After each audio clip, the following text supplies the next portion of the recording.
Hello बच्चों, कैसे हो आप सभी लोग? बढ़िया, फर्स्ट क्लास। तो बेटा आज की इस वीडियो में जो ना मैं आपको बताऊंगा क्वाड्रिलेटरल्स एंड देयर टाइप्स। ठीक है भाई, चतुर्भुज होता क्या है और वो कितने प्रकार के होते हैं। ठीक है, बिल्कुल बेसिक से हम चलेंगे। और वैसे देखोगे क्लास 9th का भी ये चैप्टर 8 है बेटा, क्वाड्रिलेटरल्स। ठीक है ना, उसमें ये सारी बातें चीज़ें हैं। क्वाड्रिलेटरल्स क्या होता है, उसकी प्रॉपर्टीज़ क्या होती है। अगर ये बातें आपने समझ ली तो 9th क्लास का ये जो चैप्टर 8 है ना, वो आप आराम से करके देख सकते हो। ठीक है, और जिसके भी बच्चे की मैथ की बुक में अगर क्वाड्रिलेटरल चैप्टर है तो ये प्रॉपर्टी जरूर होती है। ठीक है, तो समझो अच्छी तरह से कि भाई क्वाड्रिलेटरल्स होता क्या, एक्चुअल में कितने टाइप्स के होते हैं, उनकी क्या क्या प्रॉपर्टीज होती है। ठीक है, तो चलो शुरू करते हैं। तो देखो बेटा, सबसे पहले आपको ये याद रखना है कि भाई क्वाड्रिलेटरल जो होते हैं हमारे 6 टाइप्स के होते हैं। ठीक है भाई, क्वाड्रिलेटरल्स होता क्या है, जैसे अब यही से समझ लेते हैं। जिसकी 4 साइडें होती है, 4 एंगल होता है, यानी कि उसी को हम क्वाड्रिलेटरल्स कहते हैं। यानी कि a polygon bounded by 4 line segment is called quadrilateral. बात समझ में आ गई अच्छी तरह से? ठीक है ना। तो उसमें जो सबसे पहले नंबर का क्वाड्रिलेटरल्स है वो है हमारा पैरेललोग्राम। ठीक है, अब भाई पैरेललोग्राम कैसा होता है वो देख लो आप। जैसे कि ये जो मैंने फिगर बनाया, ठीक है, इस टाइप का। ठीक, चलो इसका नाम भी दे देते हैं, ए बी सी और डी। ठीक है, इसी को हम कहते हैं पैरेललोग्राम। अब इसकी पैरेललोग्राम की प्रॉपर्टीज क्या क्या होती हैं वो समझ लो आप अच्छे से। ठीक है, तो मैं यहाँ पर लिख देता हूँ प्रॉपर्टीज। ठीक है, अब समझो पहले नंबर 1, पैरेललोग्राम की जो पहली प्रॉपर्टीज होती है वो होती है कि इसके जो अपोजिट साइड्स होती है ना, ठीक है, अपोजिट साइड्स आर इक्वल। ठीक है, और पैरेलल तो खैर है ही, तो चाहो तो आप यहाँ पर लिख दो, क्योंकि पैरेललोग्राम है तो आप देख सकते हो पैरेललोग्राम की प्रॉपर्टी। यानी कि डिफाइन क्या है, a quadrilateral in which opposite sides are parallel is called a parallelogram. वो क्वाड्रिलेटरल जिसकी अपोजिट साइड पैरेलल होती है उसी को हम पैरेललोग्राम कहते हैं। बात समझ में आई? तो पहली प्रॉपर्टी जो है हमारी कि opposite sides are equal and parallel. तो जैसे आप देखोगे ए बी बराबर है डी सी, ए डी बराबर है पी सी। तो जैसे ये वाली साइड इसके बराबर है और ये वाली साइड इसके बराबर है, तो पहली प्रॉपर्टी तो हमारी ये होती है कि अपोजिट साइड्स आर इक्वल। ठीक है ना। दूसरी हमारी प्रॉपर्टी है पैरेललोग्राम की कि अपोजिट एंगल्स आर इक्वल। ठीक है, इसके अपोजिट एंगल भी इक्वल होते हैं, ये बात याद रखना। तो जैसे एंगल ए एंगल सी के बराबर होगा, एंगल बी एंगल डी के बराबर होगा। ठीक है ना।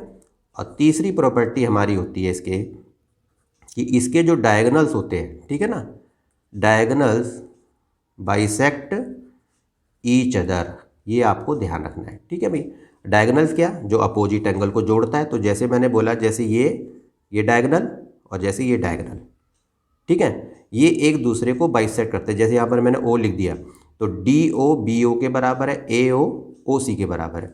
तो इसके डायगोनल्स इक्वल नहीं होते, ये बात ध्यान रखना, लेकिन इसके डायगोनल बाइसेक्ट होते हैं एक दूसरे के। ठीक है, तो ये 3 प्रॉपर्टी होती है हमारी पैरेललोग्राम की। Opposite sides are equal and parallel, opposite angles are equal और डायगोनल बाइसेक्ट ईच अदर। समझ में आ गई बात ये? ठीक है ना। अब हम बढ़ते हैं रेक्टेंगल की तरफ। तो देखो ये जो रेक्टेंगल, देखो अब क्या है कि quadrilateral in which opposite sides are equal and each adjacent angles is a right angle is called a rectangle. तो जैसे आप देखो ये पैरेललोग्राम दिख रहा है आपको, थोड़ा टेढ़ा सा है। इसी को यदि मैं सीधा बना दूं इस तरह से, ठीक है, तो ये हमारा होता है रेक्टेंगल। ठीक है, जैसे मैंने यहाँ दे दिया ए बी सी डी। ठीक है ना। अब भाई रेक्टेंगल की प्रॉपर्टीज क्या क्या होती है उनको भी समझ लो आप। तो रेक्टेंगल भी बेटा एक तरह का पैरेललोग्राम ही, क्योंकि इसी का ही भाई है ये, समझ लो आप। ठीक है ना। तो समझो क्या है कि देखो दे रखा है कि अपोजिट साइड्स आर इक्वल, तो इसकी भी अपोजिट साइड इक्वल होती है। जैसे ए बी डी सी के बराबर है, ए डी बी सी के बराबर। तो चलो पहली प्रॉपर्टी तुमने ये बात जान ली कि भाई इसकी जो अपोजिट साइड्स होती है वो इक्वल होती है, अपोजिट साइड्स आर इक्वल। और वैसे देखोगे तो पैरेलल भी है, क्योंकि मैंने बोला ना पैरेललोग्राम का ही भाई है। तो यानी कि ये जो साइडें जो होती है ना अपोजिट, वो पैरेलल भी होती है, ध्यान रखना। तो अपोजिट साइड्स आर इक्वल हो गए। ठीक है, और दूसरे जो इसके ऑल एंगल्स आर, ठीक है ना, ऑल एंगल्स आर 90 डिग्री। अब जैसे देखो यहाँ पर लिखा हुआ है ना, each adjacent angle. Adjacent angle कौन सा होता है? अब जैसे देखो ये तो अपोजिट एंगल कहलाते हैं एडजेसेंट एंगल। जैसे ये एंगल साथ में, ये दोनों क्या है, यानी एडजेसेंट एंगल इसको कहते हैं, और ये 90 डिग्री के होते हैं। तो कहने का मतलब ये है कि इसके जितने भी एंगल होते हैं ना वो सब 90 डिग्री के होते हैं। जैसे ए और बी बोलोगे ये एडजेसेंट हो जाएगा, बी सी बोलोगे तो ये एडजेसेंट हो जाएगा, डी सी बोलोगे तो ये एडजेसेंट है, ठीक है ना। तो कहने का मतलब है कि इसके सारे एंगल 90 डिग्री के होते हैं, ये बात आपको याद रखनी है, ठीक है। तीसरी जो इसकी प्रॉपर्टी होती है बेटा, पैरेललोग्राम से एक गुण ज़्यादा बढ़ जाता है इसके अंदर।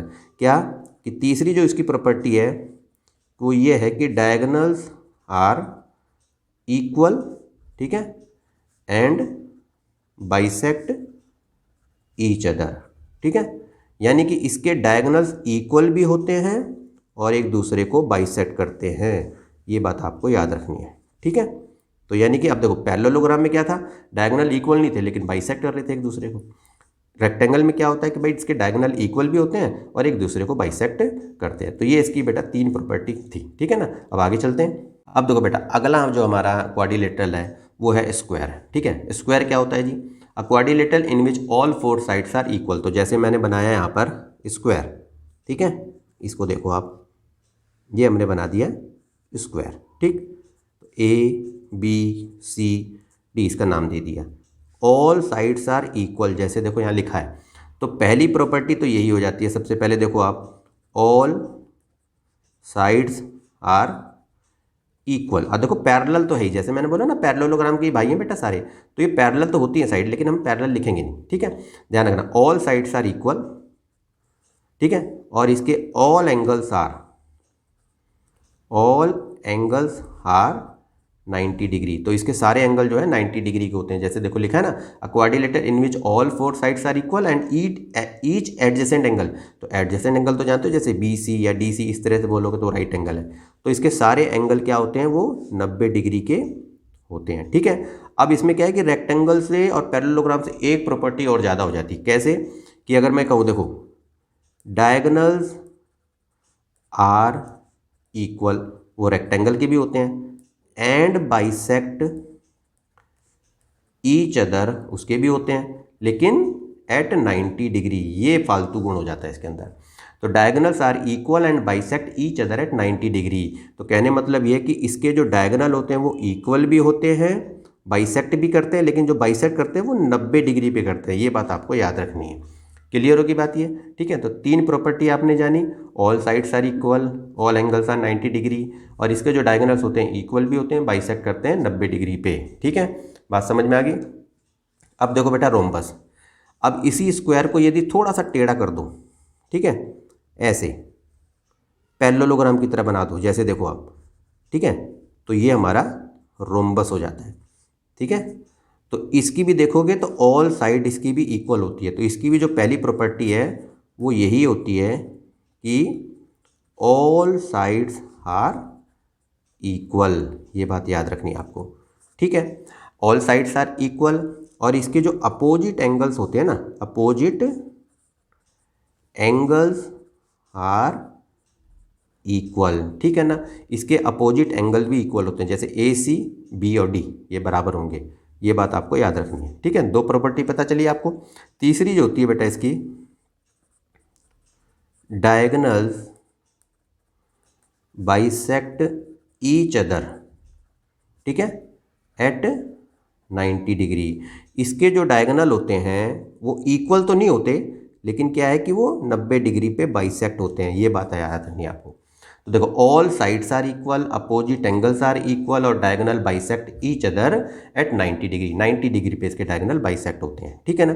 तो ध्यान रखना कि रोम्बस को तो हम क्या नाम है स्क्वायर कह सकते हैं, लेकिन स्क्वायर को हम रोम्बस नहीं कह सकते, क्योंकि देखो स्क्वायर की जो सारी प्रॉपर्टी होती है वो इसमें मैच नहीं होती है, लेकिन रोम्बस की सारी प्रॉपर्टी इसमें मैच होती है, ठीक है ना। तो इसलिए हम रोम्बस को तो स्क्वायर कह सकते हैं, यानी कि स्क्वायर नहीं कह सकते, लेकिन स्क्वायर को रोम्बस हम कह सकते हैं, ये बात आपको याद रखनी है, ठीक है ना। अब यहाँ पर देखो आप, अब अगले हमारा जो है ट्रिपेजियम। ट्रिपेजियम क्या है जी, quadrilateral in which 1 pair of opposite sides are parallel. इसकी क्या है, इसकी बहुत ही कम प्रॉपर्टी है बेटा, ध्यान रखना। इसमें क्या है कि बस एक तरफ की जो अपोजिट साइड पैरेलल होती है उसी को हम ट्रिपेजियम कहते हैं। जैसे देखो आप, इस तरह का जो फिगर होता है ये देखो आप, ठीक है, ए बी सी डी। तो एक तरफ की जो अपोजिट साइड जो होती है वो पैरेलल है, इक्वल नहीं है, ये ध्यान रखना। तो बस इसकी एक यही प्रॉपर्टी होती है कि 1 pair of opposite sides are parallel, बस। ठीक है, यही एक प्रॉपर्टी होती है कि बेटा इसकी एक तरफ की जो अपोजिट साइड्स होती है वो सिर्फ पैरेलल होती है, इसीलिए इसको हम ट्रेपेजियम कहते हैं। ठीक है, और एक बात याद रखना और कि अगर मान लो कि ए डी और बी सी ये दो साइडें यदि इक्वल दे रखी हैं तो इसको हम आइसोसेलेस ट्रेपेजियम कह देते हैं। ठीक है, ये बात आपको याद रखनी है। तो अब जो है हमने 5 तो क्वाड्रिलेटरल देखे हम, ठीक है ना। अब छठे नंबर पे चलते हैं। अब देखो बेटा, छठा जो क्वाड्रिलेटरल है वो हमारा काइट है। ठीक है, a quadrilateral in which 2 pairs of adjacent sides are equal is called a kite. वो क्वाड्रिलेटरल जिसके 2 पेयर एडजेसेंट साइड जो इक्वल होती हैं उसी को हम काइट कहते हैं। जैसे एग्जाम्पल के तौर पर देखो, जैसे मैंने ये बनाया, ठीक है, ये हमारा काइट है इस तरह का। ठीक है, जैसे पतंग होती है ना, इसी टाइप का देखो आप। तो अब इसकी जो प्रॉपर्टीज आप लिखोगे, ठीक है, तो कौन कौन सी इसकी प्रॉपर्टीज होती हैं। तो नंबर 1 तो क्या होता है कि इसकी जो एडजेसेंट साइड्स होती है, ठीक है, एडजेसेंट साइड्स आर इक्वल। इसकी जो एडजेसेंट साइड्स होती है वो इक्वल होती है। जैसे मैंने कहा ए बी ए डी के बराबर होगा और ये जो बी सी है वो सी डी के बराबर होगा। ठीक है ना, तो इसकी जो एडजेसेंट साइड्स होती है वो इक्वल होती है। क्लियर होगी बात ये, ठीक है। और एक और प्रॉपर्टी देखो आप, इसका जो लॉन्गर डायगोनल होता है, ठीक है ना, लॉन्गर डायगोनल